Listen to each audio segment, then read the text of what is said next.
네, 위대한 지도자 뒤에는요, 반드시 훌륭한 참모가 있습니다. 박근혜 대통령의 정치적 추락은요, 어쩌면 훌륭한 참모가 없었기 때문인지도 모르겠습니다. 대통령 탄핵 과정을 남다른 심정으로 지켜보는 정치인이 한 분 계십니다. 왜 참모가 중요한지 오늘 이분을 통해서 알아보겠습니다. 네, 노무현의 동지고, 네, 노무현의 거의 뭐 생명과 같은 그런 존재로 불리는 분입니다. 안희정, 네, 충남도지사 함께 자리해 주셨습니다. 어서 오십시오. 멀리서 반갑습니다. 왔습니다. 네. 예. 지금 이 탄핵 어떤 이 국정농단 사태 최순실 씨의 이거 보면서 좀 심정이 어떻습니까? 참담하죠. 그리고 좀 황당하다고 얘기를 하는 것이 더 나을지도 모르겠습니다. 국민 여러분들이 모두가 느끼는 것처럼 우리의 대통령제 그리고 우리의 의회제도 네. 또 우리의 사법제도 삼권 분립을 통해서 만들어 놓은 우리의 민주주의 제도가 무력해지는 모든 이 정황들을 보면서 국민들 모두가 이 헌법의 정신과 네. 이 민주주의를 확실하게 지키자는 그런 다짐이 저 촛불 광장에 지금 에서 나오는 함성 아닐까요? 네. 양승태 대법원장 오늘 뭐 사찰했다 이런 얘기가 조한규 전 사장 그 정윤회 문건을 보도했던 세계일보 사장 입에서 나왔는데 이게 사실이라면 이건 어떻게 됩니까? 이건 정말 이거는 사법부를 유린한 행위 아니겠습니까? 제가 볼 때 지사님도 이거 사찰한 거 아닌지 네, 그런 의혹도 있습니다. 네. 우리나라에서 대통령이라고 하는 그 지위 네. 그리고 대통령뿐만이 아닙니다. 사실은 우리 사회 곳곳에 사장님, 부장님 다 마찬가지입니다. 네. 뭔가를 지휘해야 된다라고 하는 사람들은 다 수단 방법 가리지 말고 끌고 가라고 하는 것을 지도력으로 배웠습니다. 제가 지난번에 한 두어 달 전에 제가 관훈 토론에서 제가 시대 교체를 하는 후보가 되볼랍니다. 이렇게 얘기를 드렸습니다. 네. 저는 단순하게 대선 후보로 도전한다면 그냥 제가 대통령 돼보고 싶습니다라는 이런 개인적 야망이 아니라 박정희 시대로 대표되어지는 지난 시대를 좀 완전히 과거로 만들고 싶습니다. 사회 곳곳에 대통령이라고 하는 것은 그냥 대표적인 한 예일 뿐입니다. 우리 모두가 다 수단 방법 가리지 말고 끌고 가라. 그게 리더십이다. 그게 또 성차별적 표현으로는 그게 남자다. 이렇게 얘기하고 있는 사회 아닙니까? 네. 바로 그것을 아주 극단적으로 지금 보여주고 있고 그 극단적인 행태를 지금 이제 박근혜 최순실 게이트에서 우리는 확인하고 있는 것 아니냐. 우리가 이제까지 봤던 와 멋있어. 저 사람 결단력 있네. 잘 끌고 가는데 라고 했던 것에 그 모든 그 이면에는 네. 수단 방법 가리지 말고 끌고 가도 된다라고 하는 그러한 정치 리더십에 대한 우리의 통념들이 있었던 거 아니냐. 네. 예. 그래도 이제 이번 기회를 통해서 어떻게 다음 지도자는 적어도 이런 실수는 안 할 것이라는 생각이 듭니다. 그죠? 뭘 또 배울 수 있었습니까? 저는 이 이거? 과정을 통해서 노무현 정부 때 한때 네. 많은 언론들이 노무현 대통령과 노무현 그리고 김대중 민주정부 10년을 놓고 뭐라고 그때 얘기를 하셨었냐면 저 친구들 참 아마추어다. 아, 그런 얘기 많이 했죠. 네. 검찰총장 임명해서 놔뒀다가 뭐하고 대법관 임명에 대한 대통령 권한은 뭐에다 쓰고 다 이렇게 해가지고 다 아주 끌고 가야지 말이야. 검찰한테 자율권 주고. 대통령 되자마자 자기도 또 저 같은 사람들 수사를 받고 네. 그러니까 대통령이라고 생각되었던 그 권위, 대통령의 통치력 이것에 대해서 사람들은 노무현 대통령이 너무 많이 앞서 나가는 거 아니냐. 네.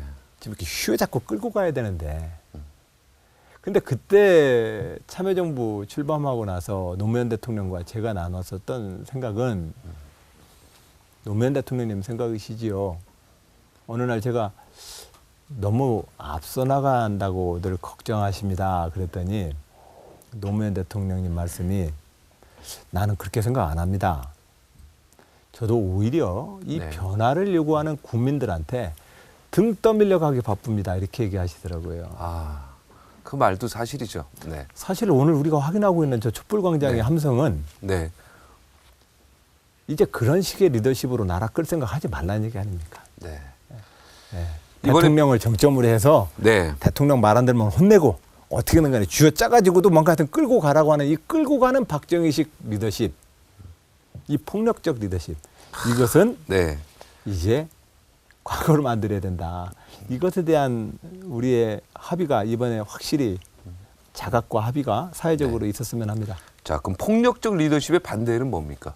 민주적 리더십입니다. 민주적 리더십. 네. 민주주의는 민주주의를 얘기하라면 그건 평화입니다. 네. 예. 그것의 반대말은 폭력입니다. 네. 예. 그러니까 절차의 어떤 민주적 절차의 어떤 중요성을 얘기하는 거겠죠. 그렇습니다. 우리 모두가 서로 다르다는 걸 좀 이제 인정해야 합니다. 아, 다르다는 걸 인정하는 네, 사회. 서로 간의 견해가 서로 다르고 정치적 견해도 다르고 우리 모두가 서로 견해가 다르다라고 하는 것을 좀 인정해야 되고 이것을 똑똑하고 힘 있는 사람이 아주 그냥 찍소리 못하게 해가지고 끌고 가는 것도 좋은 리더십이 아니고 네. 예. 그냥 뭐 위대한 사상가가 나타나서 다 감동 설복시켜가지고 생각을 하나로 통일시키겠다고 하는 것도 그 아주 위험한 일입니다. 네. 다 민주주의하고 거리가 먼 리더십들입니다. 네. 그런 측면에서 이명박 박근혜 정부에 들어와서 네. 대통령과 의회의 리더십은 민주주의가 아니었습니다. 기업들 막 강제 모금하고 이런 거 구태의연한 게 지금 전두환 정부 때부터 아니면 그 이전에 박정희 정부 때부터 시작해서 지금까지도 하고 있다라는 게 참 답답했고요. 기업인들이 이번에 참 청문회에 서서 그 회장들이 나이 드신 엄청 많이 드신 분들이 그분들 중에 물론 잘못 있는 분들도 있지만 그분들 다 있어서 죄인처럼 그러고 있는 모습들 보니까 국민들 입장에서 참 답답한 부분도 있었어요. 안타까운 부분이 많았어요. 그 기업인들 그 모습 보면서 느낀 건 또 어떤 거였습니까?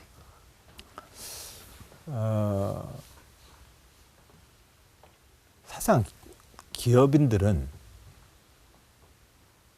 오히려 대통령과 의회를 기업인들이 지금 적극적으로 자기가 유리한 쪽으로 포섭해 온 거 아닙니까? 네, 그런 부분이 있죠. 네, 그러니까 솔직히. 지금 자기가 막 피해자 있는 척하는 건 난 동의할 수 없습니다. 네네. 실질적으로 박정희 시대 정도 되면은 기업이 좀 잡혔다고 생각할 수 있을지 모르겠으나 87년 민주화 이후에 사실은 이 사회의 가장 강력한 힘은 돈의 권력입니다. 네. 사실 검찰도 뭐 지난번에 시끄러웠던 뭐 고등학교 친구가 뭐 어떻게 우정으로 뭐 줬다고 이렇게 얘기를 하시던데 사실은 다 돈의 권력입니다. 돈. 이 돈의 권력이 5년짜리 대통령을 무서워합니까? 안 무서워합니다. 선거 때마다 떴다방으로 하는 그 정당과 의회 무서워합니까? 안 무서워합니다. 왜냐하면 그 정당은 매일매일 대통령 선거 때마다 이합 집산하고 부서질 게 뻔한데 뭐 무서워합니까? 그러니까 민주주의라고 하는 의회와 정당 정치가 무너져 버렸기 때문에 실질적으로 기업인들은 그 상황에서 자기들은 계속해서 자기들에게 유리한 법과 제도와 사회 운영과 검찰에게는 자기에게 좀 편리한 법의 해석과 적용을 위해서 지금 열심히 지금 돈으로 사회를 오염시키고 있는 거 아니겠습니까? 정경유착이죠, 전형적인 이번의 모습이요. 과거의 정경유착은 어떤 권력의 힘을 가지고 뭔가를 기업을 이렇게 땡기는 힘이었는데 지금은 사실상은 이제 돈의 권력입니다. 네. 기업이 더 어떻게 피해자 코스프레하면 안 된다. 예, 민주주의가 작동하지 못한 상태에서 돈의 권력만이 지금 남아 있다. 돈의 권력만이 지금 현재 남아 있는 사회입니다. 기업인들도 책임이 있고 이번에 잘못이 있다 이런 얘기죠. 그렇습니다. 정경련이나 기업인들이 자기가 피해자라고 얘기하기 전에 네. 저는 이번 기회에 그들도 기업 윤리와 네. 기업가의 정신으로 돌아가길 바랍니다. 단순하게 삼성도 무슨 그룹 홍보실을 해체하는 정도가 아니라 네. 실질적으로 대기업들도 중소기업의 도전을 언제든지 정정당당하고 공정한 게임을 통해서 그들의 도전을 받아들이겠다라고 선언해 줘야 합니다. 그룹 홍보실 자체 하나 해산하는 게 지금 현재 문제가 아닙니다. 저는 박근혜 최순실 게이트라고 하는 것은 우리가 민주화되지 못한 형식적으로 대통령 직선제 하나 쟁취한 이래로 우리 사회가 민주주의로 실질적으로 작동하지 않고 있는 모든 그 상처와 고름들이 터져나온 거라고 생각을 합니다. 저는 법조계에도 네. 대법관 하시다가 헌법재판소 재판관 하시다가 그 사법부의 가장 큰 대통령들을 하시다가 여기도 정당에 그렇게 들어오신 거 아닙니다. 상권 분립이 엄연한 나라에서 금도가 있는 거죠. 그렇지 않습니까? 그러니까 대법관 출신들이 네. 국회의원 하는 거는 좀 피해줬으면 좋겠다 이런 그건 생각이죠. 안 되는 겁니다. 그건 안 된다. 그건 헌법에 쓰기 전에 이미 상권 분립을 선언한 헌법 정신으로 볼 때 그러면 안 되는 겁니다. 국가의 지도자들이. 아, 또한 의회, 정당. 박근혜 최순실 게이트로 박근혜 대통령의 책임이 가장 크지만 문제는 박근혜 최순실 게이트의 이 국정농단은 그것을 허용하는 우리 모두의 책임이 있는 겁니다. 예를 들면 유승민 대표가 원내대표 시절에 박근혜 대통령한테 좀 싫은 소리 했다고 쳐요. 네. 그래 박근혜 대통령이 좀 화가 났다고 칩시다. 근데 대통령이 못마땅해 한다고 자기가 원내에서 뽑아놓은 원내대표를 그렇게 하루아침에 쫓아내는 그 의회 지도자들과 의회 의원들은 지금 현재 이 상황에 대해서 할 말이 있을까요? 난 똑같은 책임을 져야 된다. 상권 분립을 무너뜨렸기 때문에. 그렇습니다. 이 촛불 광장의 저 국민들은 저는 가장 첫 번째로는 나라의 주인은 국민이다. 네. 국회의원도 아니고 대통령도 아니고 나라의 주인은 국민이다. 이걸 선언하고 계시는 거고 네. 과거에 4.19 때나 60항쟁 때에는 잘해주세요. 민주주의 잘해주세요. 청원하는 해뿌리였지만 네. 이번 2016년 11월 어떤 그 보니까 그는 11월 혁명이라고 하대요. 네. 표현이 멋있던데. 오, 예. 예. 이게 역사에 남는. 예, 2016년 이 11월 혁명이라고 표현되어지는 이 촛불 광장은 과거의 4.19 촛불, 5.18, 60항쟁의 촛불과 다릅니다. 그때는 직선제를 하거나 독재자 물러나라 하는 정도였지만 지금 이 촛불은 선언을 하는 겁니다. 대한민국과 나라의 주인은 나다. 국민이다. 니들 까부지 말아라. 야. 앞으로 이들은 또한 생업으로 또 돌아갈 것입니다. 하지만 이 깨어있는 시민들과 주권자들은 더 이상 자기를 손님 취급하다거나 자기를 머슴 취급하는 정치인들을 허용하지 않을 겁니다. 그리고 정치인들과 국가 지도자들도 내가 높은 사람이고 내가 최고 책임자니까 저 옛날로 치면 어리석은 백성들 내가 끌고 가야지 이런 태도의 정치를 해가지고는 큰 코 다칠 겁니다. 네. 민주주의가 원래 그런 게 아니지 않습니까? 네. 그런 점에서 박근혜 최순실 게이트는 박근혜 대통령의 무능과 사실상 무능이라고 무능이죠. 사람들이 예. 걱정하신 예. 다 지적하는 네, 거죠. 정확한 표현이죠. 그 무능과 그 부패의 문제만 얘기하는 것이 아니라 실질적으로 우리가 이제 진정한 민주주의 나라로 가야 된다. 그러려면 의회는 의회답게 의회의 자기의 권위와 의무를 다해야 됩니다. 대통령 거수기 아닙니다. 네. 그리고 또한 의회를 구성하는 야당은 국정 운영의 파트너입니다. 동반자예요, 사실은. 네. 중요합니다. 야당 되면 무조건 반대를 하는 그 그건 반대의 안 관점을 되죠, 가지고 야당하면 안 됩니다. 네. 근데 사실은요, 제가 민주당이라서가 아니라 이 못된 정치 풍토는요, 새누리당이 야당할 때만 만들어 놨습니다. 아, 새누리당이 야당할 때. 네. 김대중 노무현 정부 때 민주정부 10년을 향해서 그 당시 한나라당이 그때는 김대중 정부 때는 DJP를 선언하고 대선을 치렀음에도 불구하고 총리 인준을 6개월 이상을 안 해줬습니다. 아무런 이유도 없이.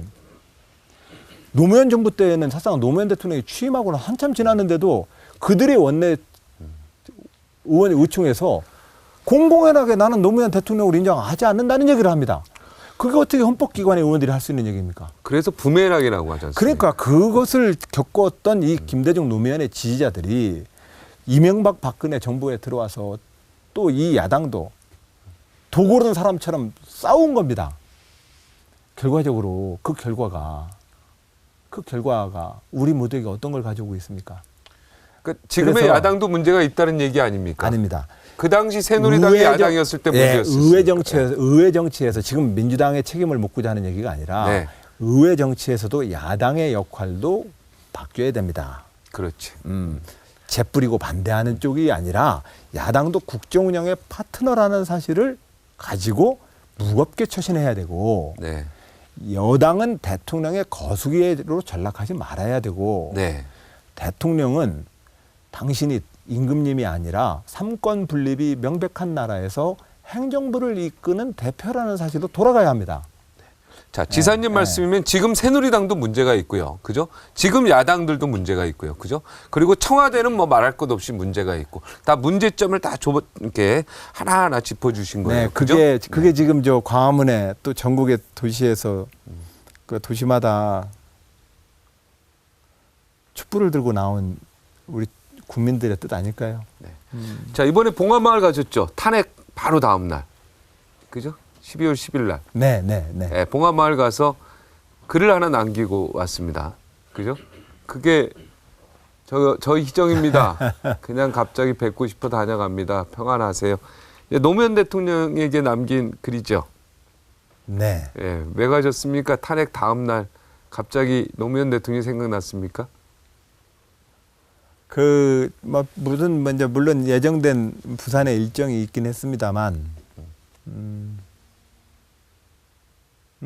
그냥 보고 싶었습니다. 그냥 보고 싶어서. 네. 저 사진 보니까 어때요? 저 사진. 저희가 저 사진 구하느라 힘들었는데. 네. 이 사진은 오래된 사진입니다. 네. 탄핵 과정 보면서 노무현 대통령 탄핵당했을 때 그때 심정 생각나십니까? 감옥 안에 계셨죠, 그때? 예, 그때 감옥 안에 있었어요. 그때 심정을 좀 얘기해 주세요. 그때 얼마나 속이 탔습니까? 예, 너무너무 고통스러웠습니다. 거의 제가 특정한 종교 활동은 안 하는데 하고 있는 종교 활동은 없습니다만 그때 감옥에 있을 때 너무너무 고통스러워. 아침 저녁으로 어디다 대고 할 거 없이 수없이 절을 했습니다. 아, 감옥에서요? 예, 막 절을 했습니까? 네. 아무데나 대고 예, 살려달라고. 예. 우리 대통령 살려달라고. 네. 네. 내가 갇혀 있는 사람 입장에서 갈 수 있는 것이 내 마음에 그 간절함이 절을 하게 만들더라고요. 사실은 이 절하는 것이 그 특정 종교의 어떤 그 기도 방식이 아니라 사실은 저는 어렸을 때부터 할아버지 산소에 가서 새벽이면 운동 삼아서 뜨거워가지고 네. 할아버지한테 절하고 오는 것을 왜 그랬는지 모르겠는데 초등학교 한 고학년 때부터 중학교 때까지 몇 년을 했습니다. 네네. 근데 저는 여름 때 같으면 풀잎에 막 이슬이 맞춰가지고 이렇게 걸으면은 완전히 그 추리닝 바지가 막 확 젖을 만큼 이슬이 젖어 있는 그 산길을 걸어 들어가서 할아버지 앞에서 이렇게 절을 하고 뜨고 하면서 제 마음이 엄청 경건해지는 걸 느꼈습니다. 할아버지 저 삐뚤지 않게 잘 크게 해주세요 이렇게 절을 하는. 물론 그 전날 누구랑 싸웠거나 아니면 초등학교 때는 뭐 어디 가서 못된 짓을 했거나 하면 서리도 하고 그렇지. 수박 서리도 하고 그걸 용서를 하면서 이렇게 절을 했던 기억이 나는데 절한다라고 하는 것이 그런 점에서 보면 우리 모두의 마음을 어떻게 자꾸 반성하게 해주는 힘이 있지 않습니까? 그리고 그 반성하게 해주는 힘 그리고 자기의 절실한 마음을 표현하는 행위인데 탄핵 때 저는 그때 갇힌 몸이어서 제가 할 수 있는 것은 절하는 심정이 되더라고요. 네. 예. 그때 감옥에 가실 때 민정수석이 혹시 문재인 대표 아니었습니까? 제 기억이 그런데. 예, 초기 민정수석이. 그렇죠. 네, 문재인. 그때 좀 막을 수 있지 않았을까? 당시 민정수석이었는데. 그때는 민정수석님은 그걸 지금 같으면 당장 막았을 텐데 우병우 민정수석이. 노무현 정부에서는 김대중 정부에서는 그렇게 안 했죠. 노무현 대통령이 너무 아파했잖아요. 그죠? 감옥 가실 때. 근데 이미 그것은 2003년도에 대선 자금에 대한 서로 간의 정쟁이 일어나고 그래서 끄트머리들이 서로 공개되고 네. 그러면서 수사를 안 할 도리가 없었죠. 네. 네. 그래서 오히려 그 당시 노무현 대통령이 이 인수위 때 어떤 얘기를 하셨었냐면 네. 사람들이 다 대통령 되면 조자룡이 헝칼 쓰듯이 권력기관을 자기가 휘둘러가지고 뭔가 국가를 운영하려고 하는데 다 지나보니까 그 칼에 자기가 찔리더라. 그러니 국가 권력기구를 법적인 어떤 권력기구들 그리고 국가의 권력기구 대표적으로 검찰, 국세청, 경찰, 국정원 대표적인 조직들 아니에요? 자, 이런 권력기구를 자기의 정치적인 어떤 그 목표나 대통령의 정치를 위해서 이것을 사용하려고 했던 것이 그동안 대통령이라고 하는 대통령 통치력이라고 하는 것에 대한 의미였었는데 이제 그 시대는 아닌 것 같다라고 놔버렸습니다. 네. 놔버렸기 때문에 그 당시 민정수석이었던 문재인 수석이 그것을 막을 수는 없었지요. 네. 탄핵에 당하셨을 때 그때 심정이 뭐 아무리 절을 냈지만 완전 통곡이 나왔을 것 같다는 생각이 드는데 탄핵 당했을 때 대통령이 청와대에서 어떻게 지냈을까 혹시 얘기 들으셨습니까? 생각나는 게 있습니까? 저는 그 안에 있었기 때문에 얘기 못 들으셨겠죠. 예, 거의 뭐 거의. 예. 그래도 이렇게 편지는 좀 오가고 그랬습니까? 동지로서? 아니요. 전혀 그냥 가슴만 아파하고. 그럼 탄핵이 기각됐을 때 어땠습니까? 그 안에서. 제가 2달 만에 기각되지 않습니까? 노무현 대통령 탄핵 심판에 증인이 되어서 또 나갔습니다.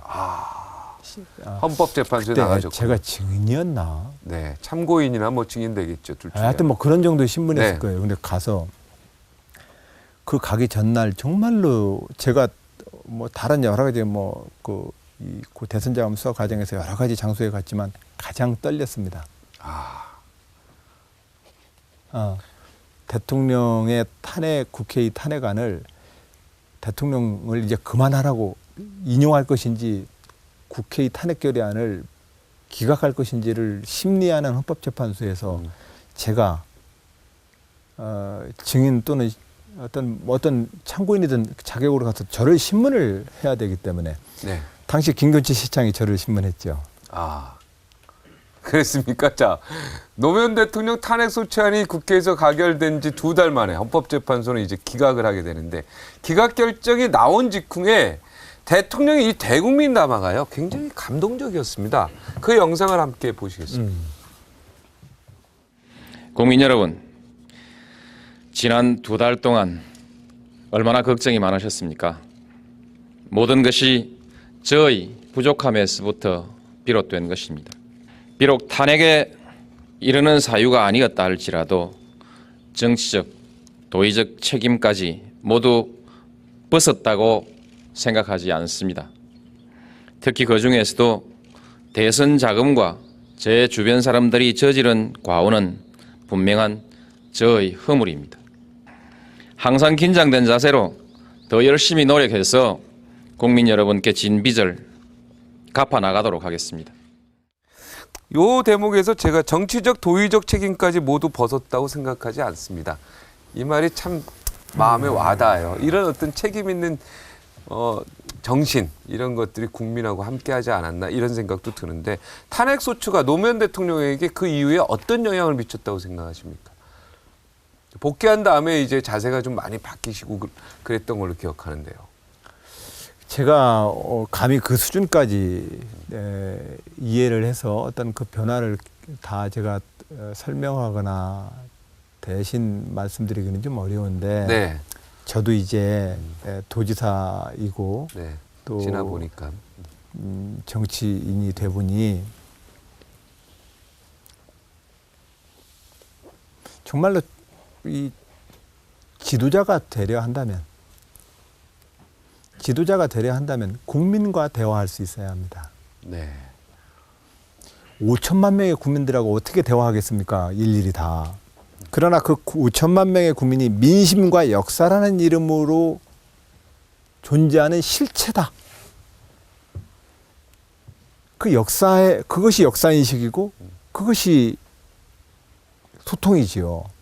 여론조사 거기다 맡겨가지고 나 지지율 몇 %야 이거 체크하는 게 소통이 아닙니다. 지도자에게 정말로 필요한 것은 왜냐하면 그 여론이라는 것은 맨날 널뛰게 합니다. 그러니까 뭐 좋아하는지 싫어하는지 뭐 그런 걸 가지고 할 수 없습니다.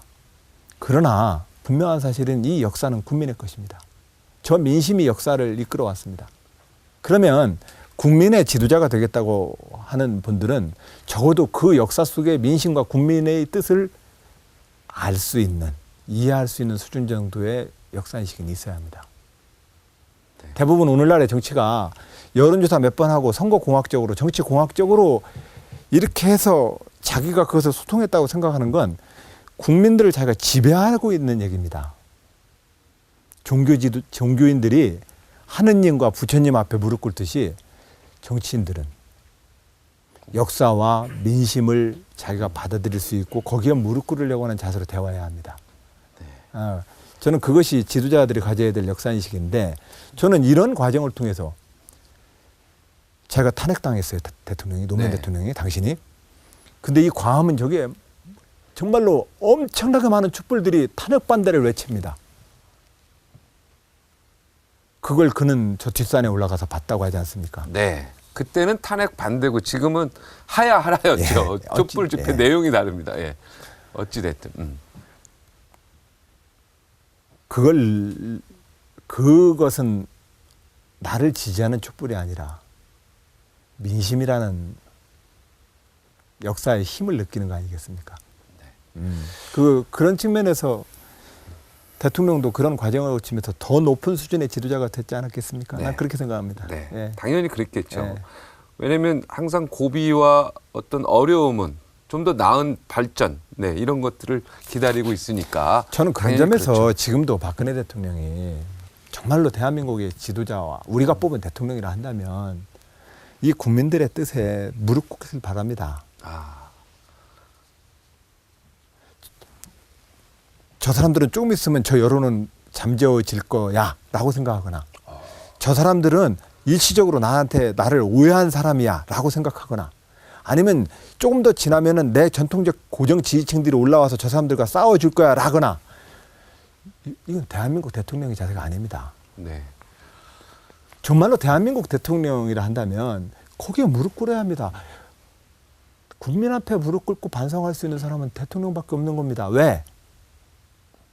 유일하게 5천만 명이 모여서 투표한 사람이 그분밖에 없는 거 아닙니까? 그렇기 때문에 그분은 국민 앞에 무릎 꿇고 반성하는 것에 대해서 영광스럽게 생각을 해야 합니다. 네. 그리고 네. 그러면 용서할 거예요, 국민이요. 또 마음이 얼마나 착한 국민입니까? 예. 참여하면 마음이 흔들리고 국민들도요. 그런데 이제 마음이 다 그 대목이 약해지죠. 있어요. 네. 예. 용서라는 것에 대해서 우리가 조금 더 저는 네. 이제 이렇게 말씀드리고 싶은데 예전에 클린턴 대통령이 자기가 이제 그 많은 스캔들로 그 탄핵의 위기에 네. 걷다가 그것이 종결될 때 네. 클린턴 자서전에 그런 얘기가 나옵니다. 제가 당했던 고통이 저의 과오를 다 용서받을 수 있는 것이라고 생각하지 않겠습니다. 저는 날마다 새롭게 태어나기 위해서 노력하겠습니다. 그 길이 저의 반성이고 제가 용서받을 수 있는 유일한 길이라고 생각하겠습니다. 이렇게 연설을 합니다. 클린턴이. 네. 빌 클린턴이. 감동적. 정말 감동적이었어요. 네. 그의 자서전을 보면서. 용서라고 하는 것은 없던 일로 덮는 게 용서가 아니라 우리가 부정하거나 어떤 오리를 범했던 사실을 확실히 없애기 위한 노력을 해야 되는 겁니다. 네. 그리고 그건 당연히 그 개인에게는 고통을 수반합니다. 고통을 외면하기 위해서 반성하는 거 아니거든요. 네. 아주 좋습니다. 자, 5년 임기 내내 그래도 저는 이제 감옥에 갔다 오신 다음에도 꽤 기간이 있어서 노무현 대통령 임기가 네. 제가 감옥에 계실 때는 감형을 반대하시고 사면 받는 것도 거부했다고 제가 정대철 고문한테 직접 들어서 네, 감동적인 또 일화로 생각하고 있는데 좀 빨리 나오고 싶은 분명히 입장은 있었을 텐데 얼마든지 노무현 대통령이 사면을 시켜줄 수 있는 위치였을 텐데 끝까지 나는 만기 출소하겠다 이런 주장을 하셨잖아요. 그죠? 맞죠? 예. 만기 출소했고요, 실제로. 예. 그런 점에서 보면 이제 제가 벌을 이렇게 깎아주거나 네, 그런 제가 건 받을 없었죠. 벌을 뭐 이렇게 한 건 없었죠. 네. 참여하는 의미에서 그렇게 했다는 얘기겠죠? 진정으로 참여한다는 의미에서. 그렇죠. 네. 제가 그 대통령과 함께 집권 세력인데 그 용서를 해주거나 감형을 시켜주는 것은 그 당시 한나라당 야당을 해줘야지 내 걸 하면 안 되죠. 그래서 하여튼 뭐 그 굉장히 저도 그 얘기 듣고 존경한 그게 상식이지 생각이 않습니까? 들었습니다. 그리고 나서 나온 다음에는 얼마든지 또 대통령 근처에서 일을 할 수도 있었는데 아예 떨어져 있었어요. 그럼 내내 노무현 정부 때는 아무 일도 안 하셨습니다. 공직을. 그죠? 예, 제가 왜 그러셨습니까? 자리를 대통령들이 안 주신 겁니까? 그래서 저는요. 혹시 이분이 노무현 대통령 눈밖에 났나 이런 생각도 했었어요. 우리 기자들 입장에서는. 그게 아니죠. 사실이. 사실은 뭡니까? 노무현 대통령하고 제가 눈밖에 나고 안 나고 이 사이면은 제가 그 고통을 어떻게 감내하겠습니까? 네. 근데 왜 안 하셨습니까? 노무현 5년 내내. 대통령이 대통령직을 잘하는 것은 내 인생의 모든 것이었었고 또 대통령도 나를 그렇게 믿었었고 그러니까 우리는 그 과정을 그렇게 치루한 겁니다. 그런 측면에서 본다면 참여정부 때 예를 들어서 제가 법무부 장관을 했더라도 지금 정치개혁법 같은 거 만들 수 있었겠습니까? 네. 제가 대선 자금을 수용하고 그것을 과거에 비하면 사실상은 많이 개선된 것이라고 생각했지만 그것도 잘못이니 책임을 지고 벌을 받으면 그 과거는 이제 더 이상 현실이 안 되지 않습니까? 2010년도 눈물의 유세 장면을 저희가 한번 찾아봤는데요. 함께 보시겠습니다. 저는 노무현 대통령을 좋아했어요. 왜 좋아했느냐고요? 그분이 저한테 한 자리를 줬습니까? 저한테 돈을 줬습니까? 하지만 저는 노무현이 좋았어.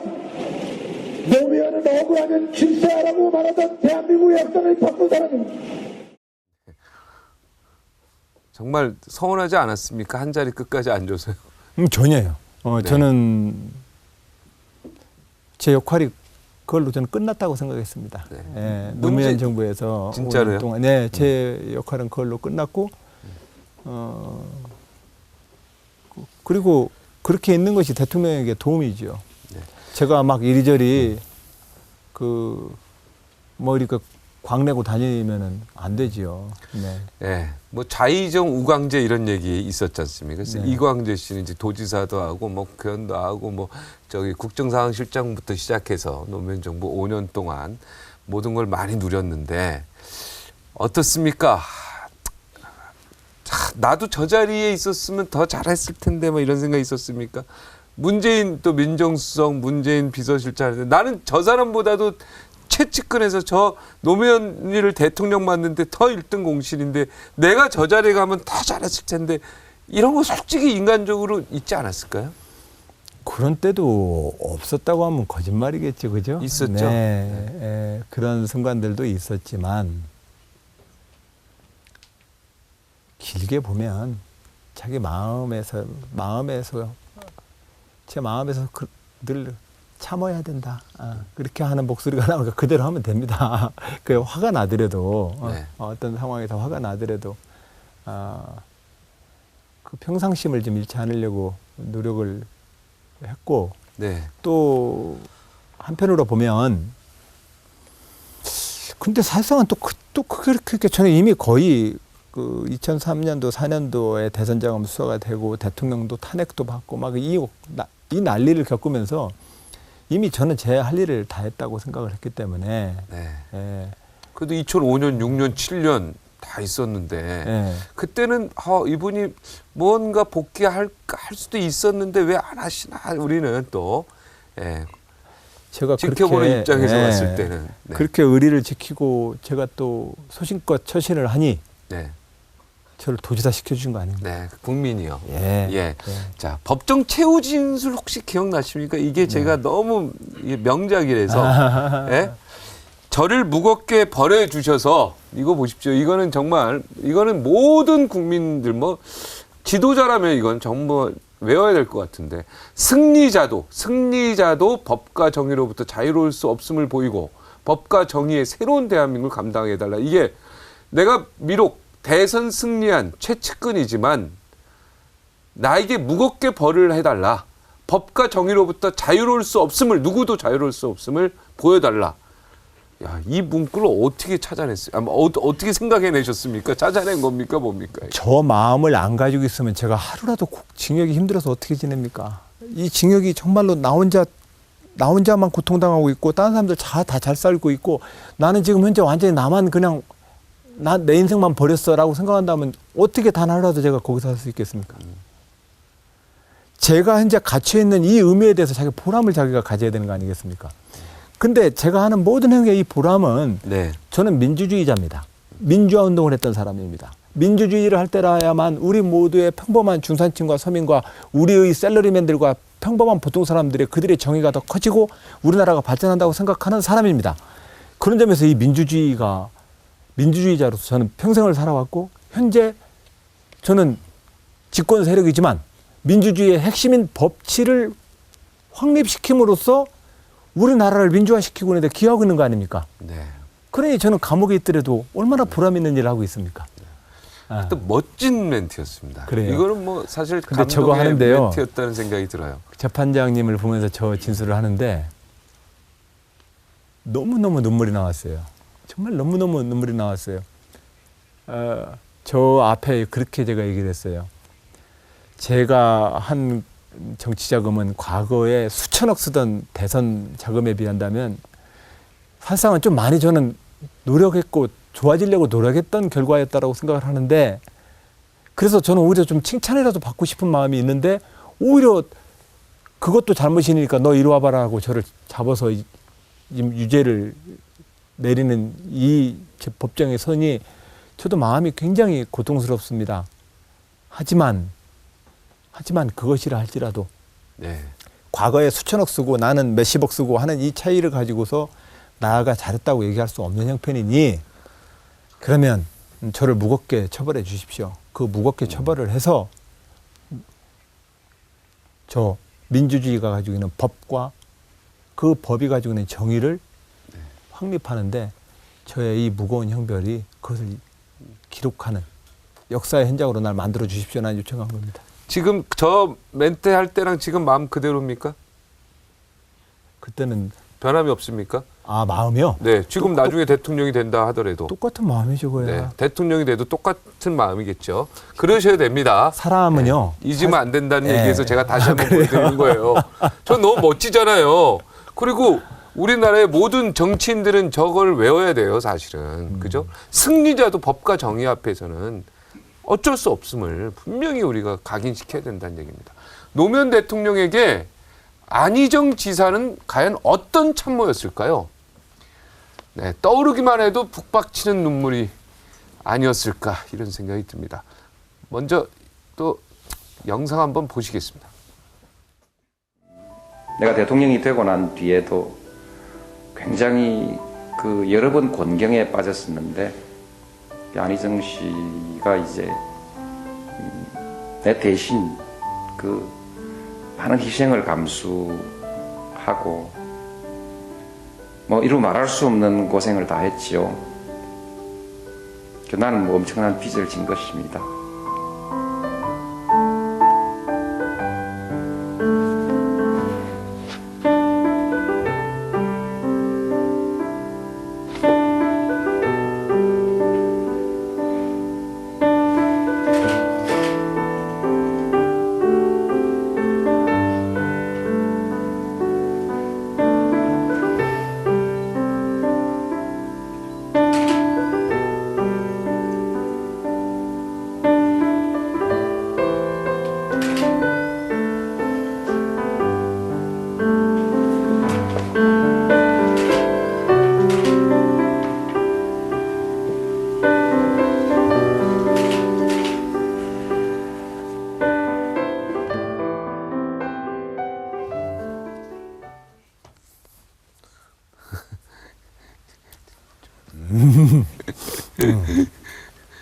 진심이 좀 느껴지는데요. 좀 어떻습니까? 저 영상 보니까. 예, 저 영상 뵐 때마다 행복합니다.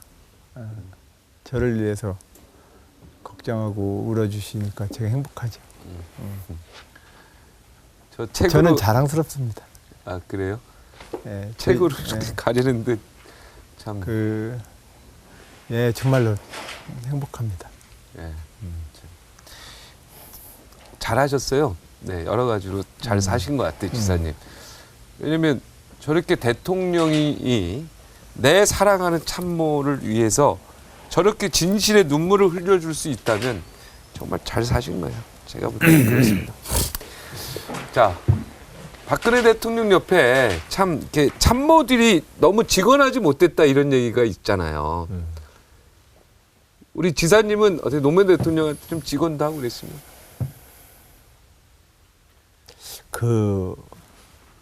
그러면 뭐 자유롭게 얘기하죠. 자유롭게 얘기하죠. 자유롭게 얘기를 하고 그럼 평상시 네. 자유롭게 얘기할 수 있는 권한을 줘야 얘기하는 겁니다. 네. 근데 이제 그게 민주적 리더십입니다. 자유롭게 자기한테 대들 수 있게 해줘야 합니다. 네. 네가 나한테 까불어라고 밟지 말고 네. 나한테 대들 수 있게 해야 됩니다. 혹시 이 방송을 보는 많은 우리 이 동시대의 많은 지도자분들, 회사의 여러분 권경에 지도자분들은 어떤 분야이든 간에 이정 씨가 이제 부하 직원들과 후배가 나한테 대들게 해주셔야 돼요. 대신 대들어도 그걸 받아줄 수 있어야 합니다. 그러면 대한민국 앞으로 갑니다. 이루 말할 수 없는 근데 오늘 고생을 다 했죠. 모든 우리 대한민국의 곳곳은 나는 뭐 엄청난 토달지 말고 빚을 너 진 해. 것입니다. 이 말밖에 안 하잖아요. 토달지 마 너. 네가 뭐하러. 제발 이런 얘기는 좀 안 썼으면 좋겠어요. 회사의 사장님들, 뭐 정치인들뿐만 아니라 모든 곳의 지도자들께서는 너는 토달지 말고 시키는 대로 해. 이 얘기는 이제 이후로 절대로 좀 안 했으면 좋겠어요. 그게 대한민국을 다 지금 발목을 잡고 있는 겁니다. 노무현 대통령이 했던 건 주변 모든 사람들에게 자기 견해를 가지고 대들 수 있는 권한을 준 겁니다. 근데 그렇게 해서요, 한 5년, 10년만 이렇게 지나면 비슷해져요. 비슷해지는데 네. 누구랑 비슷해져요? 서로 비슷해져요. 아, 왜냐면 이미 네가 내고 내가 내고 이렇게 돼요. 대통령하고 여러 아니 가지 눈만 생각- 뽀여라. 우리 모두가 다 그렇게 비슷해집니까? 지내면 예. 그러면 그것이 집단지성이거든요. 어떤 사람의 카리스마적인 어떤 이 독재의 틀이 만들어지는 게 아니라 사람들을 모두 자기 권리를 가지고 대들게 얘기하게 해주면 그때부터, 왜냐면 나도 완벽할 수가 없잖아요. 그 누구도. 네. 그러니까 그것이 섞이다 보면 그것이 집단지성이 만들어집니다. 난 그렇게 생각합니다. 그 집단지성을 만들어내는 힘, 그게 민주주의 국가의 힘입니다. 노무현 대통령은 안희정은 항상 우리가 부담을 느끼지 않도록 행동했다 이런 표현했어요. 그리고 최고의 참모라는 표현했고, 제가 저걸 전문을 다 봤는데 굉장히 하여튼 뭐 참모가 아니라 정말 정말 거꾸로 존경하는 보스처럼 얘기를 하시더라고 노무현 대통령. 그런 걸 제가 느꼈습니다. 그러니까 말로 어떻게 형용할 수 없는 참모다 이런 표현까지 했는데 대통령께서는 누구에게나 다 그렇게 해주셨습니다. 저렇게 상대를 아니, 특별히 존중해줬고. 우리 제가 볼 때 물론 안지사한테만 한 것 같은데요. 물론 그건 저는 노무현 대통령한테 매우 특별한 사람이라는 건 분명합니다. 왜 그래? 왜냐면 내 마음속에 노무현은 너무 특별하거든요. 그래. 뭐 둘이 너무 이렇게 남남이 그렇게 좋아하면 됩니까? 남자끼리 그렇게? 예? 예, 그죠? 너무 사랑하는 것 저는 같아요. 그거에 대해서 절대로 다른 사람한테 2등하고 싶지 않습니다. 그렇습니까? 2007년도인가 퇴임을 할 때 전에 이제 퇴임하시고 나서 봉화 가서 어떻게, 원래 1년 반 전서부터 저 봉화 어떻게 내려가서 살지 막 생각을 하셨었어요. 그래가지고 산림청장 하시던 분도 일요일 날 들어오라고 해서 이거 동네 농촌 마을은 어떻게 만들어야 되고 뒷산에 나무는 뭘 심어야 되고 막 그때를 계획하셨었는데, 그때 제가 노무현 대통령한테, 그때도 노무현 대통령이 아마 그러셨던 것 같아. 내 임기는 다 끝나가고 자네는 어떻게 뭐 한 자리도 못 해먹고 있잖아. 그러시길래 내가 밥 먹다가 나중에 노무현 대통령이라고 하는 그 정신적 가치의 브랜드는 내가 쓰게 해주십시오 그랬어. 그래요? 정신력 같지. 그랬더니 옆에 있던 다른 분이 깜짝 놀라는 거야. 그거 정말 중요한 얘기인데, 그죠? 그래 나는 뭐 한 자리고 나 이제 다 끝났으니까 뭐 그걸 원하지 않은 느끼는데 네. 적어도 내가 노무현 정신의 계승자라고 하는 것은 내가 공인받고 싶다 그랬더니 옆에 있던 이광재 지사가 저한테 뭐라고 얘기를 하냐면, 내가 하도 막 뭐라고 했더니 그래 안 한 존자 네가 해 이러는 거. 부처님 옆에 부처님 말씀을 늘 기록하던 안한존자라고 있어요. 네. 그러니까 그걸 제가 안 쉬니까 아. 그걸 빗대가지고 그래 안한존자다 네가 이렇게 네가 하고 해라. 정신적 그런 개성자. 이호철 씨도 그때 있었고 뭐 해가지고 같이 일요일 날 한가하게 이제 임기 거의 끝날 때쯤에 점심을 먹다가 네. 그렇게 농담을 했던 기억이 납니다. 네, 그때 청와대에서 먹었겠죠. 예. 예. 그럼 대통령이 정신적 계승자를 그 자리에서 인정했습니까? 여기서 아니에요. 밝히고. 대통령 딱 되죠. 입을 다물었습니다. 그건 할 수 있는 문제가 아니잖아요. 누가 그건 이거 오늘 중요한 얘기인데 이게 아니죠. 그건 안정이 과연 노무현의 정신적 계승자냐 이거에 아니죠. 대해서 그건 누가 공인을 해줄 수 있는 성질의 것이 아니지요. 그래도 본인이 해주면 좋은데 노무현 대통령이 그걸 아이, 안 하셨군요. 그렇게 할 수가 없죠. 나 같으면 이 자리에서 맞습니다. 이렇게 했을 텐데 그래 뭐 야, 기분이라도 너무 정직해 사람이. 그래 그럼 자네가 그러면 그거 갖다가 잘 장사하고 잘 살게 이러고 농담을 할 수 있을지는 모르겠으나 네. 그럴 수 있는 성질이 아니지 않습니까? 네. 그러니까 이제 그건 내가 너무 워낙 진지하게 얘기해서 그런지 좀 네. 썰렁해졌어요. 분명히. 네. 하여튼 노무현 대통령한테 내가 배운 거 한마디로 정리하면 뭐라고 할 수 있겠습니까? 정치적 자산. 한마디로 딱.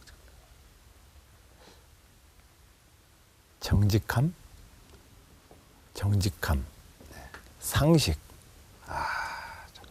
뭐 이런 가치입니다. 그 이야기를 정직함 관련해서 한 이야기를 저희가 또 준비했습니다. 화면 한번 보시죠. 장의 어떤 면이 안 지사님을 그렇게 사로잡은 것인가요? 정직함입니다. 어떤 일이 있었냐면 이해창 후보랑 2002년 대선 토론회를 TV 토론회를 하는데 전날 이해창 후보가 토론회를 하고 다음날 노무현 후보가 초청 토론을 해야 되는데 이해창 후보가 귀족이어서 옥탑방이라고 하는 것을 모른다고 해서 아주 신나게 깨졌습니다. 그때 그 그랬었죠. 예. 근데 그 다음날 노무현 후보한테 옥탑방 옥탑방 맞을 거예요. 옥탑방 아느냐고 그랬더니 어제 텔레비 보고 알았다고 얘기를 한 거예요. 어제라도 알았으면 그냥 알았다고 하면 그만이지. 그 뭐하러 그걸 사족을 붙이면서 그럽니까? 그랬더니 내가 모르고 있었다는 사실을 건우도 알거든. 자기 아들. 노건우 군도 바로 옆에서 자기가 모르고 있다는 사실을 아는데 그걸 어떻게 거짓말할 수 있냐. 몰랐다고 얘기를 해야지. 정말로 한 인간에 대해서 드는 어떤 신뢰라고 하는 것은 그 정직함이 가장 큰 미천인 것 같습니다. 어제 김동길 네. 어제 김동길 교수도 이 자리에서 제발 배운 자들이 거짓말하지 마라. 이번에 청문회 보면서 제발 우리 대한민국이 잘 되려면 배운 자들은 거짓말하지 말자. 정직하자. 이 얘기를 했는데 오늘 또 그 얘기가 나오니까 저도 저도 매일 거짓말하면서 하는 것 같은데요. 정말 이 사소한 거짓말부터 시작해서 정말 정직하게 살아야 되겠다는 생각이 듭니다. 근데 하여튼 그 정직함이라는 것은 다양하게 있지만 우리가 당장 사실상 어디 굶어 죽는 것도 아닌데 출세와 돈과 권력에 너무들 약합니다. 사실 우리 사회가 그게 너무 약합니다. 그렇죠. 특히 그걸 향해서 많이 배우고 많이 공부했다는 분들이 더 약합니다. 사실상 그분들이 지켜줘야 되는 거 아닙니까? 그렇죠. 많이 배우고 잘났다는 분들이 원칙을 지켜줄 때 우리 사회가 튼튼해지는 건데 본을 보이는 거. 그분들이 돈과 권력 앞에 너무 약하니까 도대체 장관 한 자리, 차관 한 자리 아니면 뭐 사장 한 자리가 그 뭐가 그렇게 큰 거라고 자기의 양심을 버립니까? 나는 우리 사회가 각자가 그걸 좀 적어도 그 정도의 어떤 것들을 지킬 때라야만 우리 사회가 튼튼히 지켜진다. 네. 그래야만 오늘과 같은 대통령 한 분의 농단이 우리 사회를 이렇게 흔들지는 못할 것이다. 네. 자, 이제 지금까지요. 네, 탄핵 이야기 많이 했고 이제 본격적으로 대권 이야기를 좀 해보도록 하겠습니다.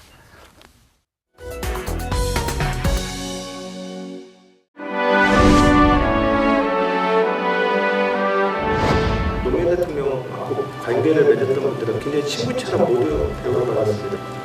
나 정치를 할 거고 노무현 정신을 가지고 정치하는 사람들 어찌든 간에 조직할 겁니다.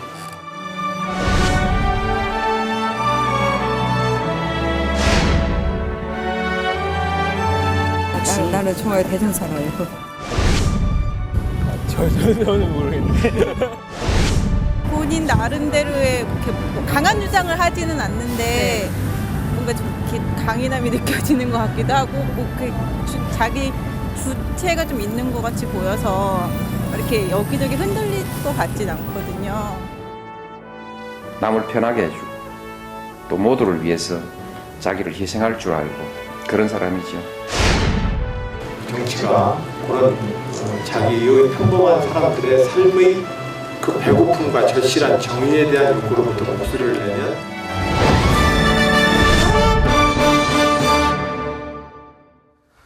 네, 박 대통령의 탄핵안에 대한 헌법재판소의 결정 시기에 따라 벚꽃 대선이든 뭐 폭염 대선이든 조기 대선은 확실시 됐습니다. 그런데 안 지사께서는 그동안 조기 대선에 조금 부정적인 입장을 보이셨습니다.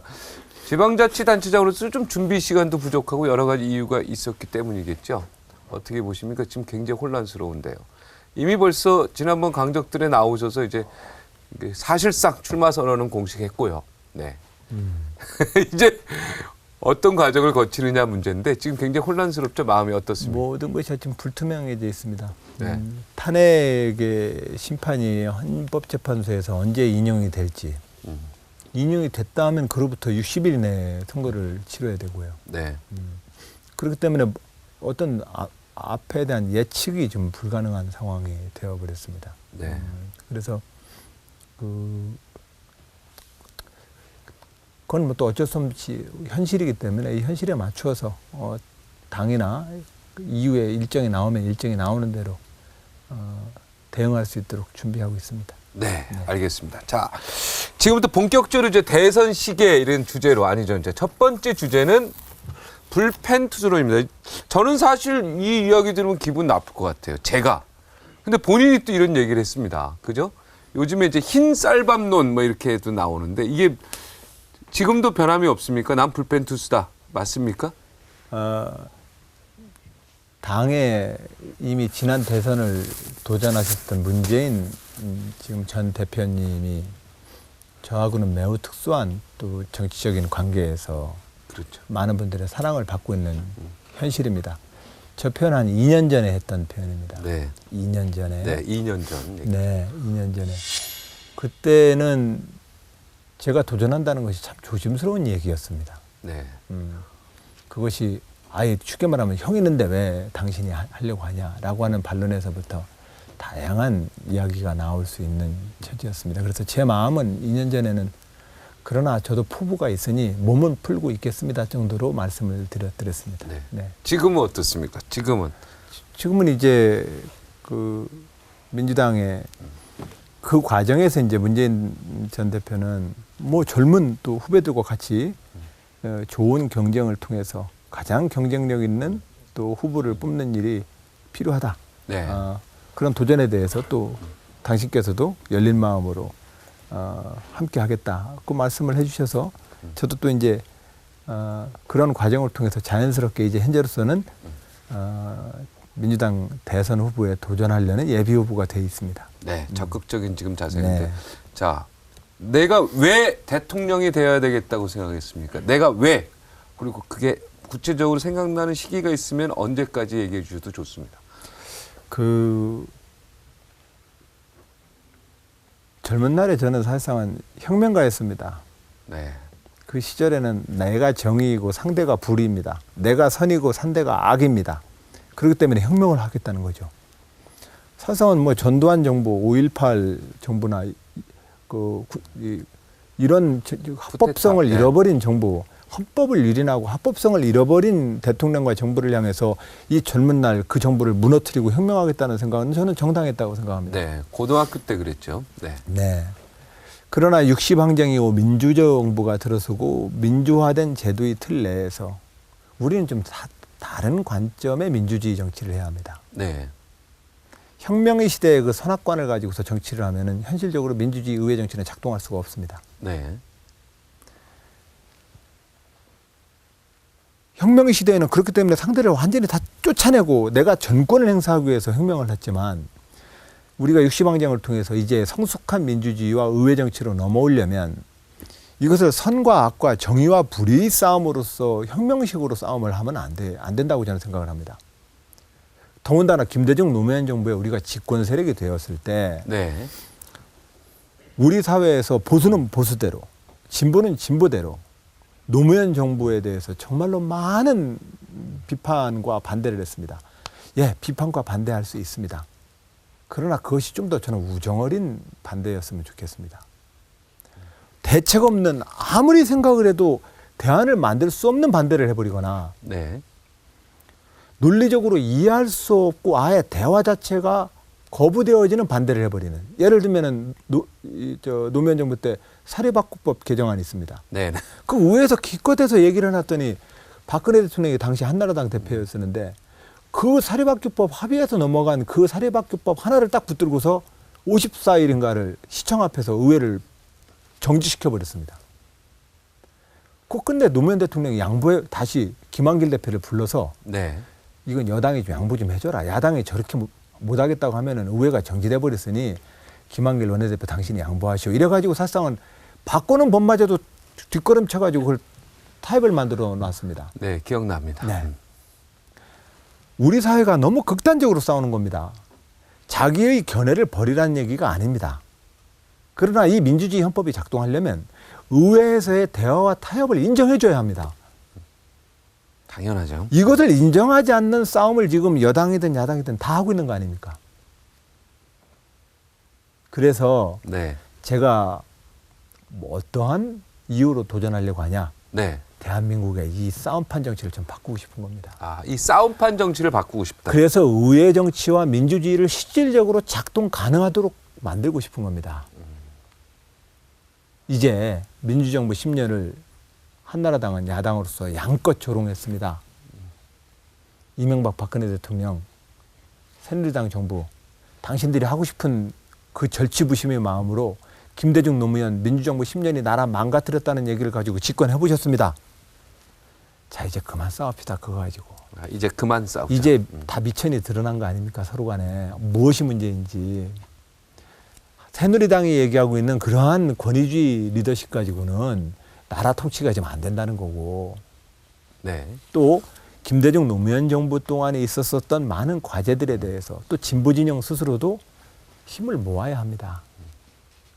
그래서 그런 마음으로 진보는 진보 진영에서 좀 더 야당의 역사로 재정립돼야 되고, 새누리당은 새누리당대로 이제까지 대한민국의 역사에서 보수와 보수정당이라고 하는 그 이름이 더 이상 수구, 친일, 기득권 이런 이름하고 통하면 안 됩니다.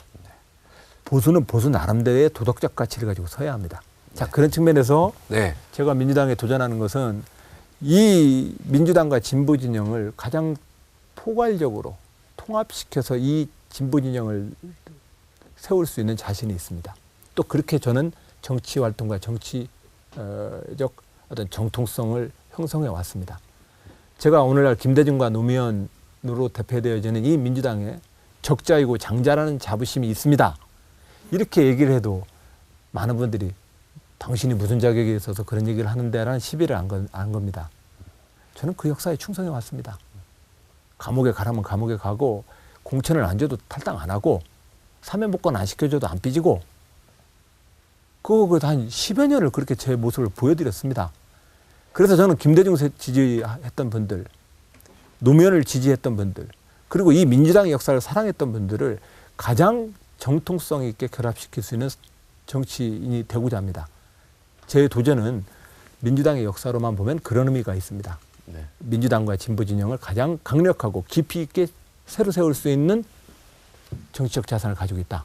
저는 이제 그 생각으로 도전을 좀 하고 있고요. 네. 국가적으로 보면 앞서서 말씀드렸던 것처럼 의회 정치와 민주주의가 작동 가능하도록 이 원안과 그 재뿌리는 미움의 정치로부터 제가 새로운 정치로 바꾸고 이끌어내는데 네. 저의 도전이 저는 의미가 있을 거라고 생각합니다. 네. 정치적 좌표로 보면은 사람들은 안희정 지사를 좌파로 볼 수도 있을 텐데 저는 개인적으로 볼 때 우파로 보입니다. 제가 볼 때. 본인은 어떻습니까? 정치적 좌표가. 우리 사회에서 진보와 보수, 좌우라는 개념이 있는데 좌파, 우파는 사실상은 지난 시대 너무 낡은 개념입니다. 네. 어쨌든간에 뭐 진보 보수라고 전 세계적으로 많이 쓰니까 네. 진보 보수라고 얘기를 하면 진보 진영은 하여튼 이웃과 시민의 연대를 좀 강조하는 국가 운영 방식을 취하고요. 보수는 개인의 책임성을 좀 더 강조합니다. 이게 큰 역사 속에서 우리가 살아가는. 근데 이것은 다른 나라 것을 본받아서 제가 그걸 보고 나서 이렇게 얘기하는 게 아니라 우리 마음에 있는 겁니다. 협력을 해하고 싶은 마음, 친구를 찾고 싶은 마음, 내가 1등하고 싶은 마음. 이 마음이 동시에 다 이 마음에 있는 겁니다. 다 있죠, 둘 다. 이 마음 때문에 우리는 사실상은 이 사회적으로 정치적으로 연대와 협력을 강조하는 국가 정책을 강조하는 정당이 이게 진보 정당이고 개인의 책임성을 강조하는 정당이 보수 정당이라고 저는 생각합니다. 네. 그렇게 해서 우리가 둘 다 갖고 있다 나는. 그런 측면에서 보면 저는 진보 진영의 지도자로서 쓰고 싶어하는 사람입니다. 네. 그러나 어떤 기업의 자율이라든가 네, 이런 것들에 대해서 그건 기본입니다. 기본이죠. 그건 기본입니다. 그러니까 자유민주주의에 대한 어떤 본인의 생각. 그러니까 우리 모두가 단어가 자꾸 옛날 단어에 물들어 있기 때문에 그렇습니다. 지금은 우리가 얘기하는 것은 세계화, 자본주의 시장 경제, 네. 개인의 사적 재산권, 누구에게도 양도할 수 없는 기본권.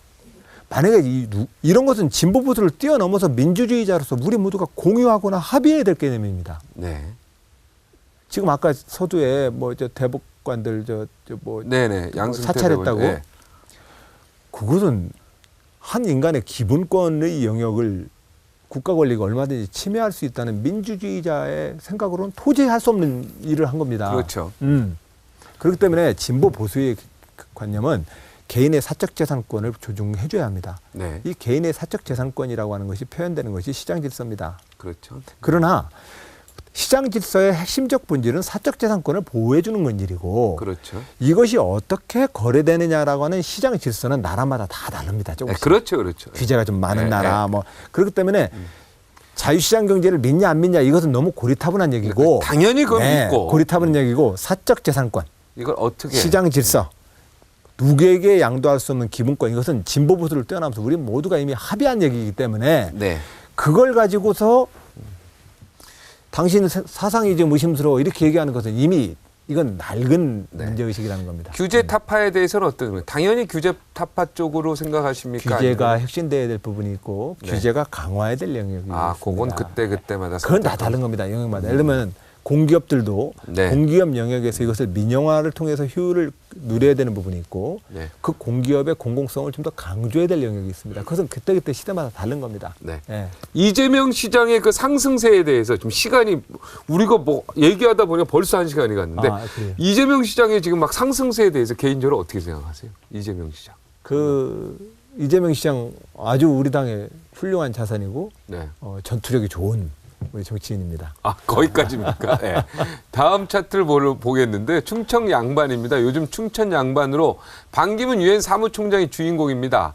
안지사께서 반 총장은 신의가 없다며 혹평을 했는데 이유가 뭔지요? 자, 이거 두 번째 한번 뜯어볼까요?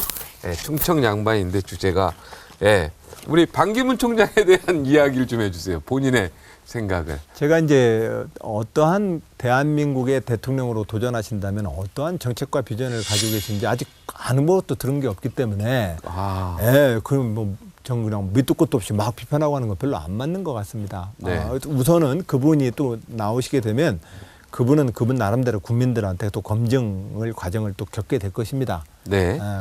그러나 다만 저는 이제 모든 지도자들한테 시민들과 국민 여러분께 저는 좀 서로 간에 확인하고 싶은 건 네. 견해가 좀 다르더라도요 서로 좀 좋은 사람이고 된 사람이라는 신뢰를 좀 얻는 지도자가 전 되었으면 합니다. 다들 방긋방긋 웃고 좋은 사람처럼 보이신다고 보일지도 모릅니다. 그러나 살아온 과정에서 그 사람이 얼마나 신이 있는 사람인지에 대해서 우리는 잘 좀 평가를 했으면 좋겠습니다. 저는 그런 점에서 반기문 총장님께서 노무현 대통령과의 관계에서 당신께서 그렇게 처신한 것에 대해서 이해할 수가 없습니다. 저는 그런 점에서 반기문 총장에 대해서 신의가 안 갑니다. 신뢰가. 오히려 충절과 신의의 고장의 충청도로 보면은 굉장히 저로서는 좀 실망스러운 대목이었습니다. 네. 제가 여기서 좀 덧붙이면 그 현장에 제가 있었기 때문에 청와대 출입기자. 그러니까 유엔 사무총장이 된 거는 사실은 노무현 대통령의 힘이 컸습니다. 그리고 적극적으로 그 당시 세계를 다니면서 비밀리에 노무현 반기문 총장 만들기에 1등 공신이 노무현 대통령입니다. 근데 그것까지는 제가 현장에서 확인한 노무현 겁니다. 대통령이 당신을 유엔 사무총장 만들어졌기 때문에 1등 신의를 공신을 지켜라 맞습니다. 이런 얘기를 하는 게 아닙니다. 네. 당신께서 훌륭하셨으니까 저는 사무총장이 되셨을 거라 생각을 합니다. 네. 그러나 네. 노무현 대통령과 맺었던 인간관계로 본다면 500만 명이 와서 그 조문을 하고 있는 동아마을에도 대통령의 왔었어야 된다. 그 장례식장에 그 뒤로도 한동안 안 오시고 또 그 사이에 한국에 오셨는데 다 정치권의 새누리당 분들만 만나고 나가시더라고요. 그게 안타까우셨고. 그건 저로서 이해할 수가 없는 일이었습니다. 네, 그래서 그 부분 어찌됐든 좀 안타깝게 생각합니다. 반 총장님이 그건 참 잘못하셨다 저는 생각이 좀 들고요. 네. 그리고 그 뒤에 앞에도 말씀드렸지만 이 2017년 11월 혁명이라고까지 얘기되어지는 이 촛불광장의 시대 정신은 국민이 주인입니다. 네. 그래서 박근혜 대통령의 국정농단도 국민들께서 심판하셨습니다.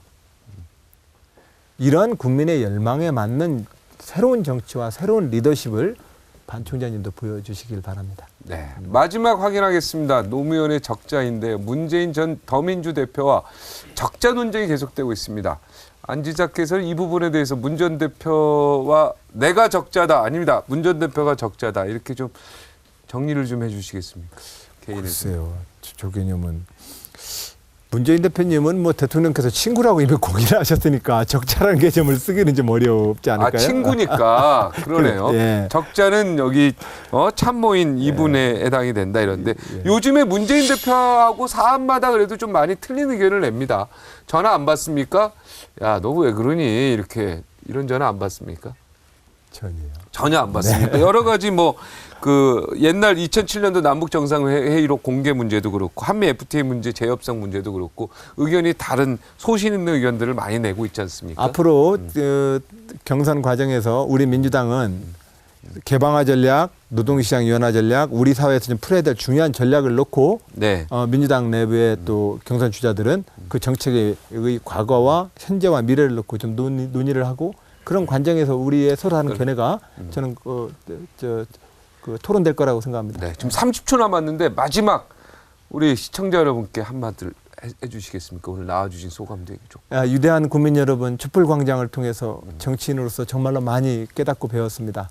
언제나 그 역사와 민심 그리고 국민 여러분들의 이번 촛불광장에서 보인 이 깨달음을 잊지 않도록 노력하겠습니다. 네, 하여튼 아까 승리자도 법과 정의를 지켜야 된다. 이 멘트 굉장히 좋고요. 예. 하여튼 이제 국민들, 이제 새로운 정치가 시작되니까 그 새로운 정치를 만드는 좀 선두주자가 됐으면 좋겠습니다. 예. 오늘 충청도에서 여기까지 올라와서 오늘 고맙습니다. 네, 고맙습니다. 네, 감사합니다.